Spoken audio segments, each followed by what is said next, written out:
ষষ্ঠ শ্রেণীর প্রিয় শিক্ষার্থীবৃন্দ, আমি তপন চন্দ্র সূত্রধর, প্রধান শিক্ষক, উদয়ন চুলকানী উচ্চ বিদ্যালয়, বাঞ্ছারামপুর, ব্রাহ্মণবাড়িয়া। আজ আমি তোমাদের মাঝে স্বল্প মূল্যের শিক্ষা উপকরণ ব্যবহার করে জ্যামিতির মৌলিক ধারণাগুলো উপস্থাপন করব। তো শিক্ষার্থী বন্ধুরা, তোমরা খাতা কলম নিয়ে বসো এবং দেখো আমার উপকরণগুলো। আমরা প্রথমেই জেনে নেই রেখা কি, রেখার বৈশিষ্ট্য কি।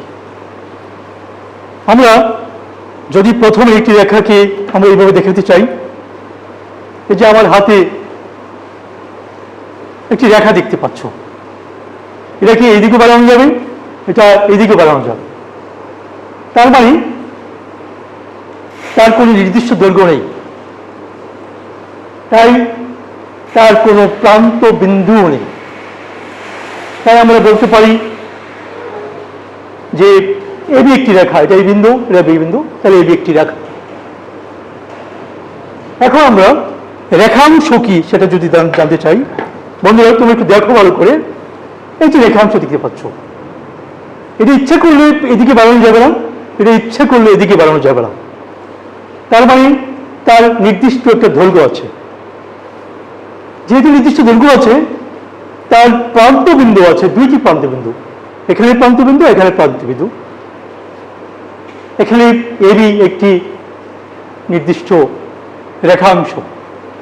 বন্ধুরা, এবার আমরা দেখি রশ্মি কি। এই যে দেখো রশ্মি, এটার এখানে প্রান্ত বিন্দু আছে, এটা ওইদিকে যত খুশি বাড়ানো যাবে। তাই রশ্মির নির্দিষ্ট দৈর্ঘ্য নেই, তার একটি মাত্র প্রান্তবিন্দু আছে।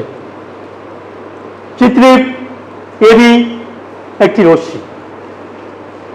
বন্ধুরা, আমরা রেখা, রশ্মি, রেখাংশ সম্পর্কে ধারণা নিলাম। এবারে আমরা জানব যে কোণ কি। কোণ একই সমতলে দুটি রশ্মি একটি বিন্দুতে মিলিত হলে কোণ উৎপন্ন হয়। রশ্মি দুটিকে কোণের বাহু এবং তাদের সাধারণ বিন্দুকে শীর্ষবিন্দু বলে। বন্ধুরা সবাই একটু দেখো, আমরা যদি কোণের চিহ্ন আমরা এইভাবে দেখাচ্ছি তোমাদেরকে, একটি রশ্মি, একটি রশ্মি, তারা এক বিন্দুতে মিলিত হয়েছে এখানে। তো সুতরাং এখানে একটি কোণ তৈরি হয়েছে, এদিকে একটি কোণ। তাহলে এই দুইটা রশ্মি এক বিন্দুতে মিলিত হওয়ার পরে একটি কোণ উৎপন্ন হচ্ছে। এটা যদি এ হয়, এটা যদি বি হয়, এটা সি, তাহলে কোণটা হবে এ বি সি। বন্ধুরা, এবার আমরা জানব সরল কোণ জিনিসটা কি। তুমি দেখো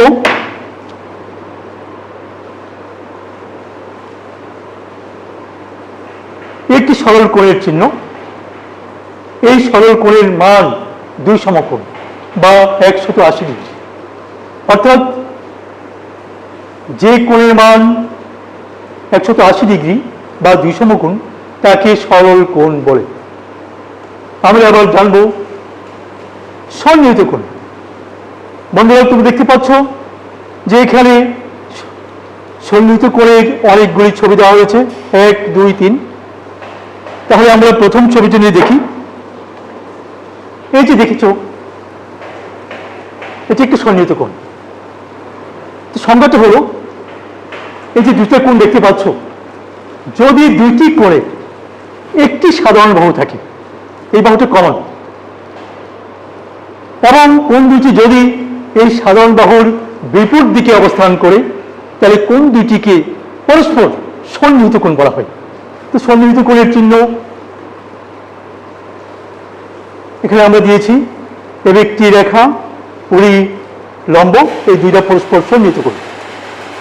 বন্ধুরা, আরেকটি ছবি তোমাদেরকে দেখাচ্ছি, যে এই যে কোণটা দেখতে পাচ্ছ, এটাও তারা সন্নিহিত কোণ। এটা পরস্পর সন্নিহিত কোণ। শুধু তাই নয়, তোমরা এটাও দেখো,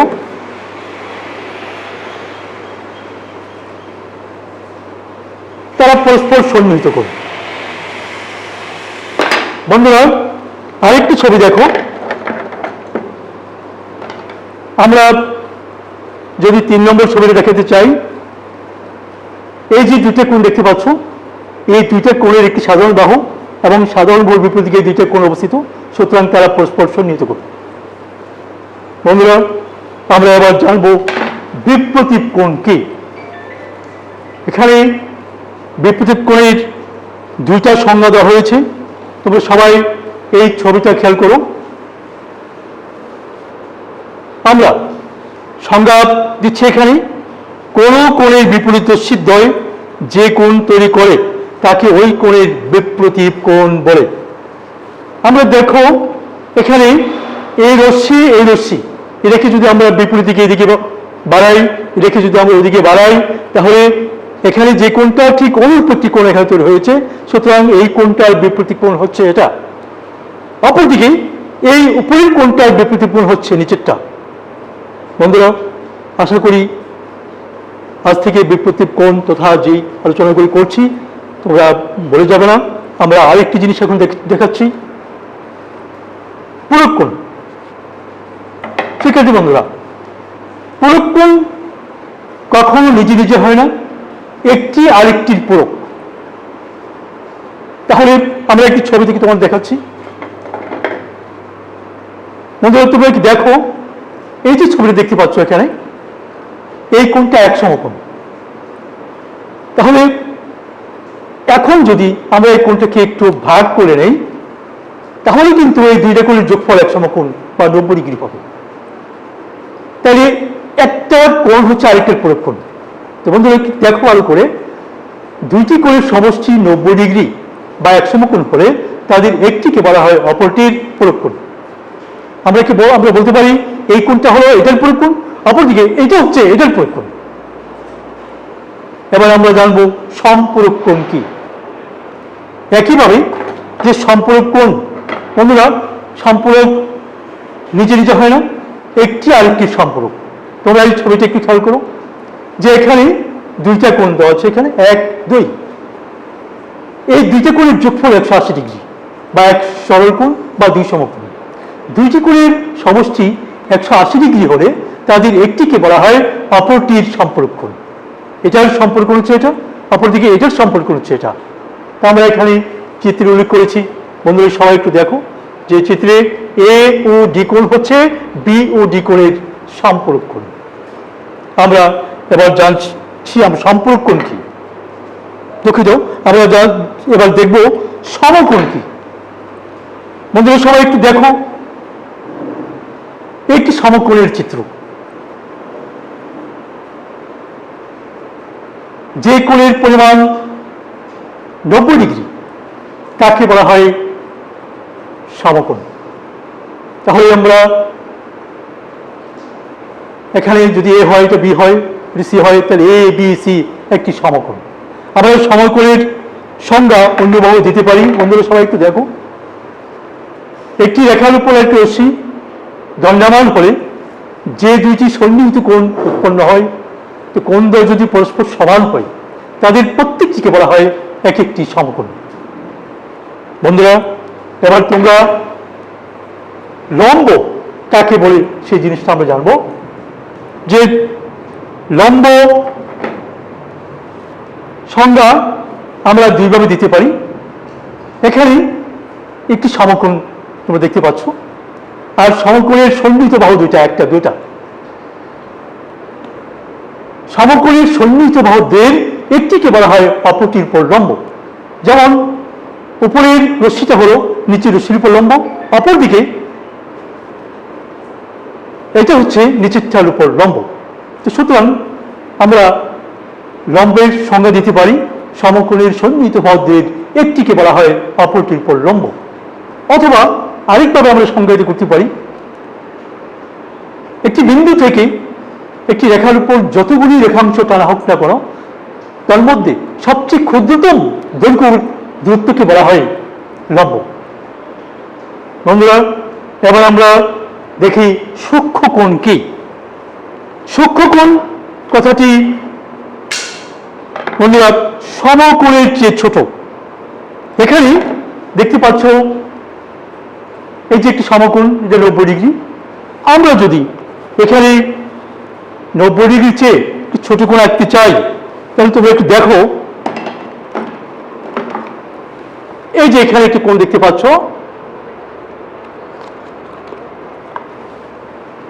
এটা হচ্ছে এক সমকোণ বা 90 ডিগ্রি। আর এই যে কোণ দেখতে পাচ্ছ,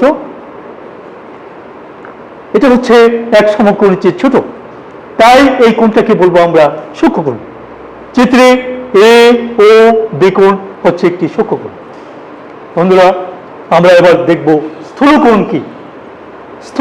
স্থূল শব্দের অর্থ হচ্ছে মোটা, তাই আমরা এখানে স্থূলকোণ বলতে আমরা বলবো যে এক সমকোণের চেয়ে বড়, কিন্তু দুই সমকোণের চেয়ে ছোট কোণকে স্থূলকোণ বলে। বন্ধুরা, তুমি দেখো এই যে একটি কোণটা, হ্যাঁ, আমরা দেখতে পাচ্ছি এখানে এ ও বি কোণ একটি স্থূলকোণ।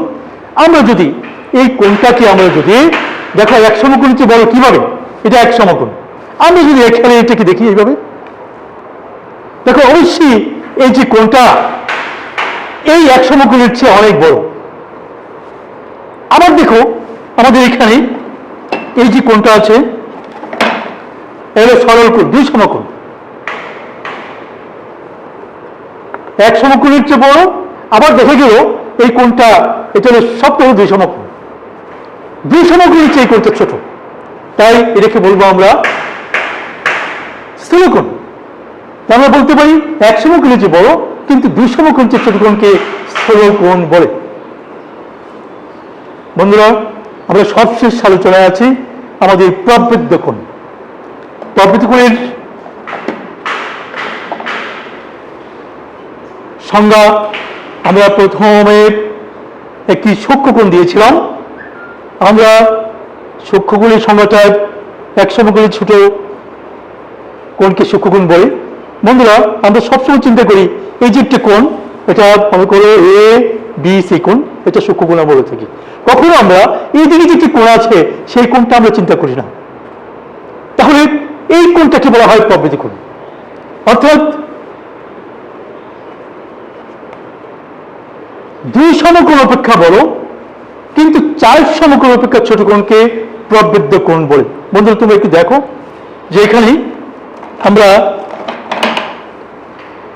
এই চিত্রটা, এখানে এ ও বি কোণ একটি সূক্ষ্মকোণ, অপরদিকে এইদিকে একটি কোণ আছে, সেটাকে বলবো আমরা প্রবৃদ্ধ কোণ। বন্ধুরা, আজকের আলোচনার মাধ্যমে জ্যামিতির মৌলিক ধারণাগুলো তোমরা ভালো করে জানতে পেরেছো আশা করি তোমাদের জ্যামিতির জ্ঞান বৃদ্ধি পাবে। এই ছোটোখাটো জিনিসগুলি যদি আমরা ভালো করে ছোটবেলা থেকে আমরা ভালো করে জানি, আমি বিশ্বাস করি তোমরা জ্যামিতির অনেক বড় বড় সমাধান ভালোভাবে করতে পারবে। তোমাদের সবাইকে ধন্যবাদ।